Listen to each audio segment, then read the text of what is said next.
pleasure to introduce you to Dr. Arline Westmeier. She has written a book called Healing the Wounded Soul, Ways to Inner Wholeness.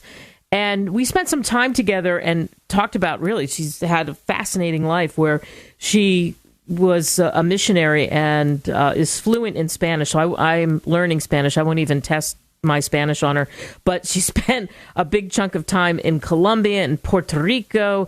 She met her husband way back when in Costa Rica, and it's fascinating, I think, what she knows about the human mind and what you can do to change a situation. So, Dr. Westmeier, thanks so much for joining us. Thank you. Why did you write pleasure.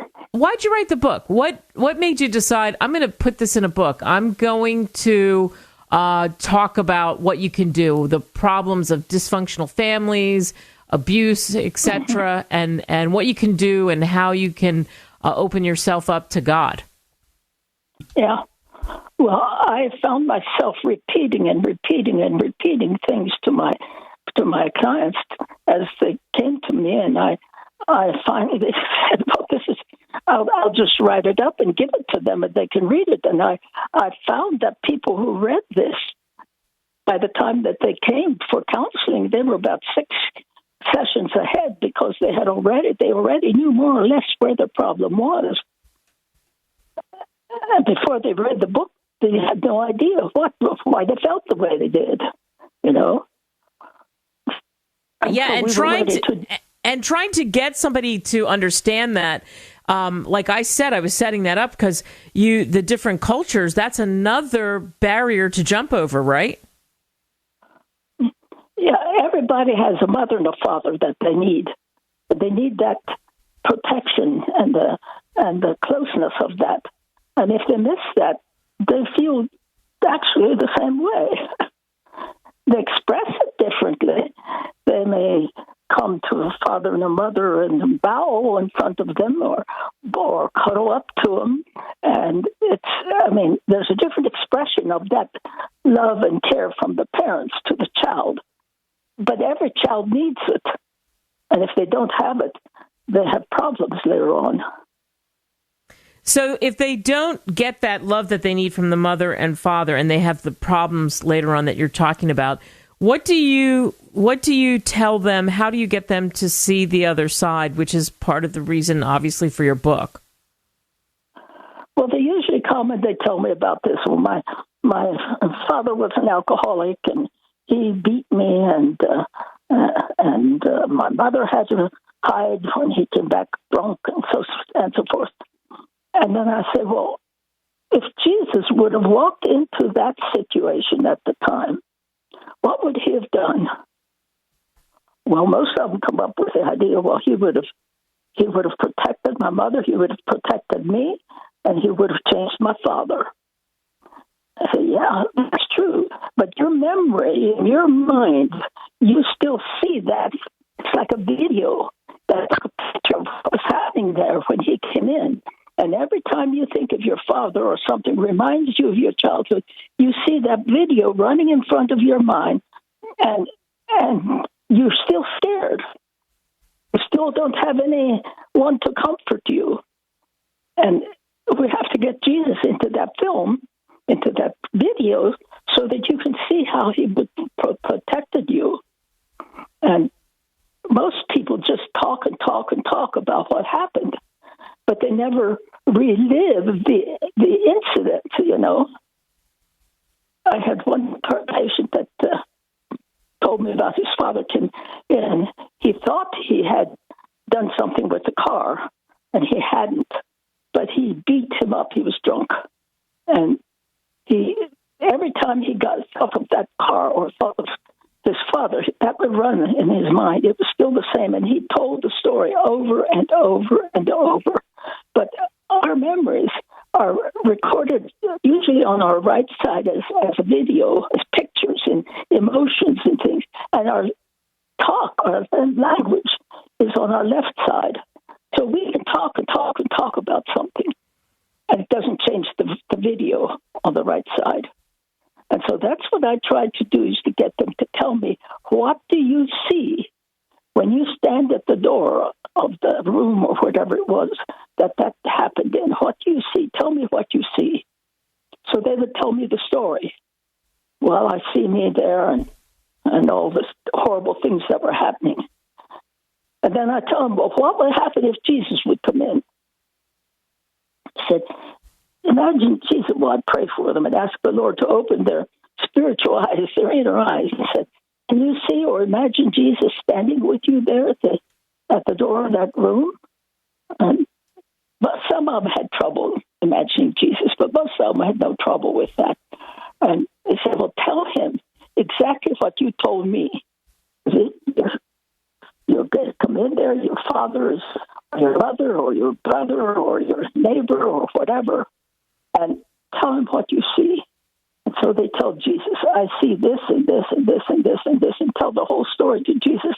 Okay, now let's ask Jesus to help you standing there at the door, and you just take up that floor and roll all the way to the other side. Roll into that pile, your father, your brother, or your mother, or all the boyfriends of your mother, whatever was in there. And now it's folded over and stump it together. And now Jesus holds out a bag for you. And you just throw it all in there. Or I hold out a bag for you. You throw it all in there. Throw in your father. Throw in your brother or your mother or the boyfriends of your mother or whatever. And I ask them, is everything in? When you look in that room now, what do you see? Well, yeah, everything is in except, okay, whatever the except is, throw that in too. Is everything in now? Yes. Okay, then we'll close the bag in the name of Jesus, and we'll ask Jesus, seal that bag with your nail-scarred hand so that it can never, ever be opened up. So now you and I take that up together. It's very heavy. And we put it on Jesus' shoulders. Can you see Jesus carry your bag to the cross? It was what was in that bag that nailed Jesus to the cross. That's why he had to die. And then as you see Jesus, he dies, and that bag full of all that terrible stuff falls down into hell, because that's what it came from. He said, after all, God made you to live in paradise. We were intended to live in paradise. And God didn't give us the capacity to live in this world the way it is now. And so anything that would not have happened in paradise, we can't carry. We tell each other, well, be strong. You can. No, I can't. I can't. I have to give it off to Jesus to carry for me. And then when that bag falls into hell and he comes to you, he resurrected, he comes to you now. And down inside of you, there was that place that was so hurt, where all those memories were stored in. Just tell Jesus, I open myself up to you. Pour into there your love and forgiveness and everything that you needed, everything that you didn't have. You pour that into there. And now look inside. Tell me when that's beginning to fill up. And then wait a while and say, well, it's beginning to fill up. Tell me when it overflows. Well, now it's overflowing. So how do you feel now? Oh, I feel better. So yeah, now when you look back into the room, what do you see there? One person told me, well, I see Jesus sitting there on the couch between my father and me. And he's protecting me. Wow. My father can't do anything about it. In fact, he even changed my father. My father wouldn't do that anymore. Wow. And it's very interesting. I never tell the persons what they're supposed to see there. But one of them said, well, look out the window. It's clear full of flowers. And it's just amazing to see what the people say that they see now after Jesus has carried their video to the cross.